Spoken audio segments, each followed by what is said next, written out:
ఎందుకు వస్తున్నాయో సైంటిస్టులు కూడా ఇప్పటికి కూడా అర్థం కాలేదంట. చాలా మంది ట్రెక్కింగ్ వెళ్లే ముందు, కేదార్నాథ్ ట్రెక్కింగ్ వెళ్లే ముందు ఇక్కడ స్నానం చేసి వెళ్తూ ఉంటారు. నేను కూడా ఇక్కడ స్నానం చేసి ట్రెక్కింగ్ అయితే వెళ్తున్నాను.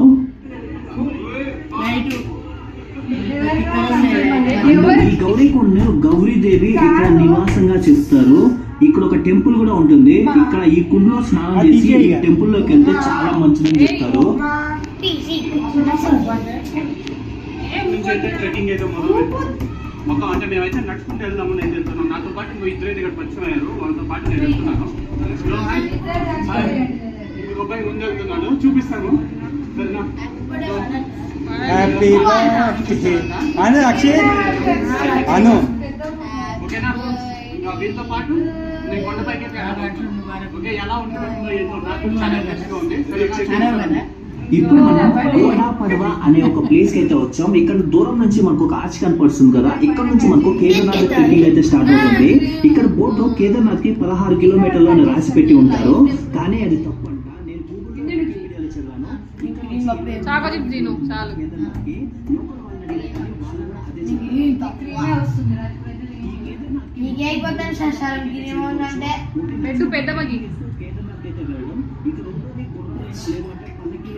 కేదార్నాథ్ అయితే చేరుకోవడం వాళ్ళు 5,000 నుంచి 6,000 చార్జ్ చేస్తారు. పల్లకీలో వెళ్ళాలి అంటే పల్లకీలో మిమ్మల్ని కూర్చోబెట్టుకొని నలుగురు మోసుకొని పైకి కిందకైతే తీసుకొస్తారు. వీళ్ళు 8,000 వరకు అయితే చార్జ్ చేస్తారు. అలాగే మీరు పారమాటం బట్టి కూడా మీ రేస్ ప్రైస్ అనేది తగ్గచ్చు, లేదు అంటే పెరగచ్చు. ప్లేన్ కూడా వస్తుంది కదా నాయన, ఆడ దిగుతుంది హెలికాప్టరే. ఇద్దరు ముగ్గురే ఎక్కుతారు దాంట్లో.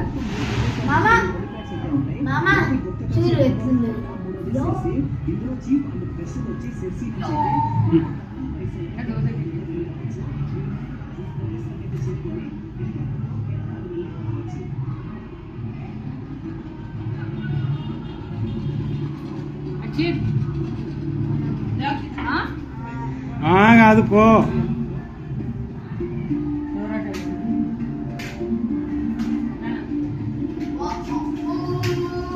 పెద్దమ్మ పెట్టు.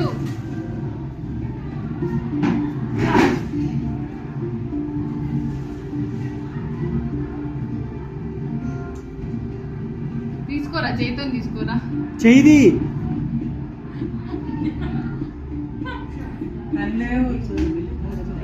అక్షయ్ సిద్ధు నువ్వు దీని పేరే బాగాలేదు గారు కథకిచ్చి వర్షాలు పడతాయి. నువ్వు పో కేక్ తినిపి.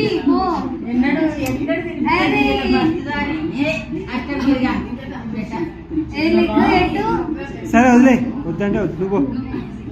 నువ్వు వీడియో తీసుకోవాలి, పని చేయండి చాలు.